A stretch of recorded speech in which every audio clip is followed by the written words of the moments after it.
നാട്ടുവോട്ടിലേക്ക് പ്രിയപ്പെട്ട പ്രേക്ഷകർക്ക് സ്വാഗതം. തദ്ദേശ തെരഞ്ഞെടുപ്പിനുള്ള വിജ്ഞാപനം ദിവസങ്ങൾക്കുള്ളിൽ വരും. അപ്പോൾ നമ്മൾ കൃത്യമായി തന്നെ പരിശോധിക്കുകയാണ്. ഗ്രൗണ്ട് സീറോയിൽ ഇറങ്ങി നിന്നുകൊണ്ട് പരിശോധിക്കുകയാണ്. ഓരോ പഞ്ചായത്തുകളുടെയും ജില്ലാ പഞ്ചായത്തുകളുടെയും കോർപ്പറേഷനുകളുടെയും മനസ്സിൽ എന്താണ് എന്ന് നമ്മൾ പരിശോധിക്കുകയാണ്. കേരള കോൺഗ്രസുകളുടെ തട്ടകമായ കോട്ടയത്ത് തെരഞ്ഞെടുപ്പ് രംഗം ചൂടുപിടിക്കുകയാണ്. കേരള കോൺഗ്രസ് എമ്മിന്റെ വരവോടെ കഴിഞ്ഞ തവണ വലിയ മുന്നേറ്റം ഉണ്ടാക്കാൻ LDF-ന് കഴിഞ്ഞു. ഇക്കുറി ശക്തമായി തിരിച്ചു വരാനാണ് UDF-ന്റെ ശ്രമം.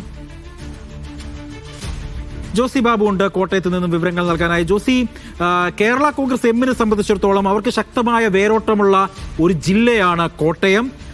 മറ്റൊന്ന്, കഴിഞ്ഞ തവണ ജില്ലാ പഞ്ചായത്തിലേക്ക് BJP-ക്ക് ഷോൺ ജോർജിലൂടെ ഇപ്പോൾ ഒരു സീറ്റ് കിട്ടിയിരിക്കുന്നു. അങ്ങനെ ഒരു ശക്തമായ മത്സരം നടക്കുന്ന ഒരു ജില്ലയാണ് കോട്ടയം എന്ന് പറയുന്നത്. ഇത്തവണ എല്ലാവരും ഉറ്റുനോക്കുന്നത് ജോസ് കെ മാണിയുടെ ഭാര്യ നിഷ ജോസ് ഈ തെരഞ്ഞെടുപ്പ് രാഷ്ട്രീയത്തിലേക്ക് സജീവമായി രംഗത്തേക്ക് വരുമ്പോൾ അവർ മത്സരിക്കും എന്ന തരത്തിലുള്ള പ്രചാരണങ്ങളൊക്കെ ഉണ്ട്. എങ്ങനെയാണ് കോട്ടയത്തിലെ തെരഞ്ഞെടുപ്പിന്റെ ആ രംഗം ചൂട് പിടിച്ചിട്ടുണ്ടോ? സ്ഥാനാർത്ഥി ചർച്ചകളൊക്കെ നടക്കുന്നുണ്ടോ? മറ്റു വിശദാംശങ്ങൾ.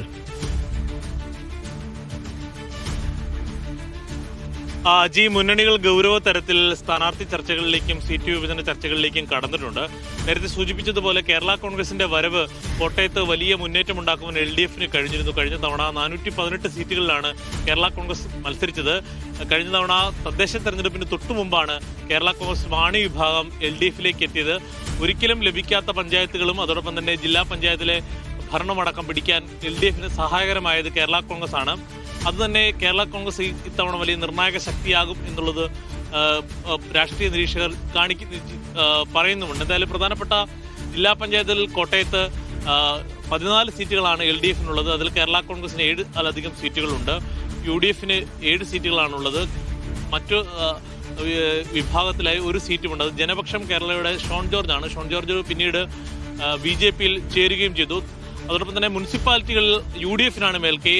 6-ൽ 4 UDF ആണ് ഭരിക്കുന്നത്. അതോടൊപ്പം തന്നെ ബ്ലോക്ക് പഞ്ചായത്തുകളിൽ 11 10 LDF-നാണ് ഭരണം. ഈരാറ്റുപേട്ട ബ്ലോക്ക് പഞ്ചായത്തിൽ മാത്രമാണ് UDF-ന് ഭരണമുള്ളത്. അതോടൊപ്പം തന്നെ 71 തദ്ദേശ പഞ്ചായത്തുകളിൽ 54 LDF-നാണ് ഭരണം. ഇത്തരത്തിൽ LDF-ന് വലിയ മുന്നേറ്റം ഉണ്ടാക്കുവാൻ കഴിഞ്ഞത് കഴിഞ്ഞ തവണ കേരള കോൺഗ്രസ് ഒപ്പം ചേർന്നതാണ്. അതേസമയം ഇക്കുറി കേരള കോൺഗ്രസ് ഒരു ബാർഗൈനിങ് ശക്തിയായി LDF-ന് മേൽ സമ്മർദ്ദം ശക്തമാക്കിയിട്ടുണ്ട്. പ്രത്യേകിച്ച് അവർക്ക് സ്വാധീനമുള്ള പാലടക്കമുള്ള മേഖലകളിൽ കൂടുതൽ സീറ്റുകൾ അവർ ആവശ്യപ്പെടും. അതോടൊപ്പം തന്നെ ജില്ലാ പഞ്ചായത്തിൽ പുതുതായി രൂപീകരിച്ച തലനാട് ഡിവിഷനിലും കേരള കോൺഗ്രസ് ക്ലെയിം ചെയ്യുന്നുണ്ട്. എന്തായാലും അത്തരത്തിലുള്ള ചർച്ചകളും സജീവമായി മുന്നോട്ട് പോവുകയാണ്. എന്തായാലും കേരള കോൺഗ്രസിനെയും LDF-നെയും ഒക്കെ സംബന്ധിച്ചിടത്തോളം വലിയ നിർണായകമാണ് ഈ തരത്തിൽ തെരഞ്ഞെടുപ്പ്. BJP-യും UDF-ഉം ശക്തമായ ഒരു തിരിച്ചുവരവും അതോടൊപ്പം പ്രകടനം മെച്ചപ്പെടുത്തുവാനുള്ള ശ്രമവും നടത്തുന്നുണ്ട്. അജി.